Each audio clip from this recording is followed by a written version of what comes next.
नमस्कार, अनुश्री स्वादिष्ट किचनमध्ये तुमचं सगळ्यांचं स्वागत आहे। आज आपण बनवणार आहे गवाराच्या शेंगाची भाजी। तर मी या शेंगा कट करून घेतल्या आणि धुवून घेतल्या। त्यासाठी मी भाजी बनवण्यासाठी अर्धी वाटी शेंगदाणे, 5 ते 6 लसणाच्या पाकळ्या आणि थोडीशी कोथिंबीर घेतली। हे शेंगदाणे मी अगोदर भाजून घेणार आहे आणि नंतर त्याचा बारीक कूट करून घेणार आहे। त्यासाठी मी इथे कढई गरम करायला ठेवलेली आहे। आता अगोदर मी शेंगदाणे भाजून घेणार आहे। शेंगदाणे ॲड करते। शेंगदाणे चांगले भाजून घेते मीडियम गॅस फ्लेम ठेवून।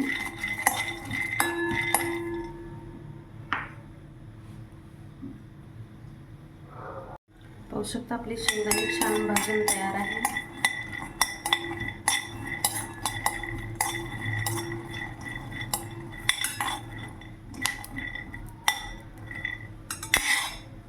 गॅस बंद करून घ्यायचा। आता शेंगदाणे काढून घेते। शेंगदाणे एका प्लेटमध्ये काढून घेत आहे आणि नंतर मिक्सर जारमध्ये याला बारीक करून घेते। पाहू शकता मी इथे शेंगदाणे बारीक करून घेतलेले आहे। लसूण कट करून घेतलाय, कोथिंबीर कट केली आणि हे शेंगा आहे त्या धुवून घेतलेल्या आहे। आता आपण कढई गरम करायला ठेवू आणि त्यामध्ये तेल ॲड करूया। आता मी इथे कढई गरम करायला ठेवली आहे, त्यामध्ये थोडंसं तेल ॲड करते।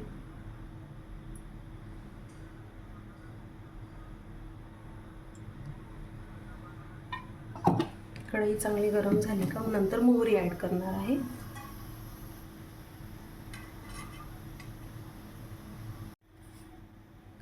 कढई गरम झाली आहे, त्यामध्ये थोडीशी मोहरी ॲड केली आहे, छोटा 1 चम्मच। त्यानंतर मी यामध्ये लसूण ॲड करणार आहे।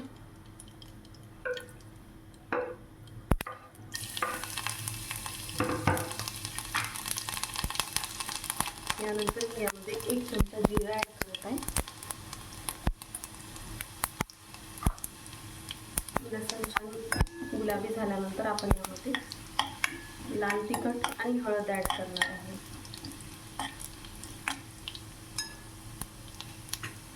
आवश्यकता लसूण छान फ्राय झालाय, यामध्ये अर्धा चमचा हळद, 2 चमचे लाल तिखट आणि 1 चमचा धने पावडर। त्यानंतर मी या शेंगा ॲड करून घेते।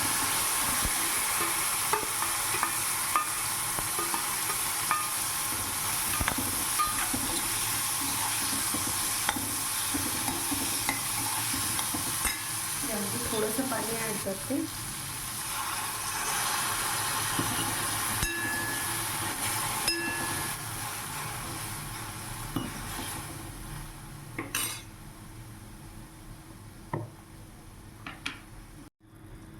यामध्ये मी थोडंसं पाणी ॲड केलं आहे। आता मी याला 1 चमचा मीठ टाकते यामध्ये। पाहू शकता याला चांगलं मिक्स करून घेते आणि याला 10 मिनिटांसाठी झाकून ठेवते।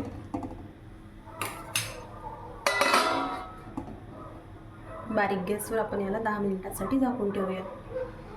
आपण एकदा चेक करून घेऊ भाजी शिजली आहे की नाही। मी अशी चमच्याने चेक करत आहे। ठीक आहे, आपली भाजी शिजलेली आहे। यामध्ये जे आपण कूट ठेवलंय अर्धी वाटी शेंगदाण्याचं ते मी ॲड करत आहे।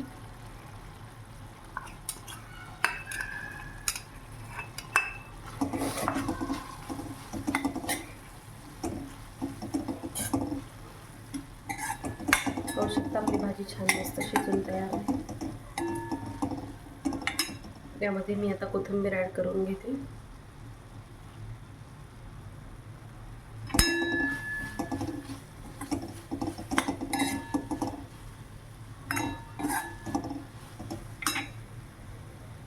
अशाच नवनवीन रेसिपीजसाठी माझ्या चॅनलला लाईक, शेअर आणि सबस्क्राईब करायला विसरू नका।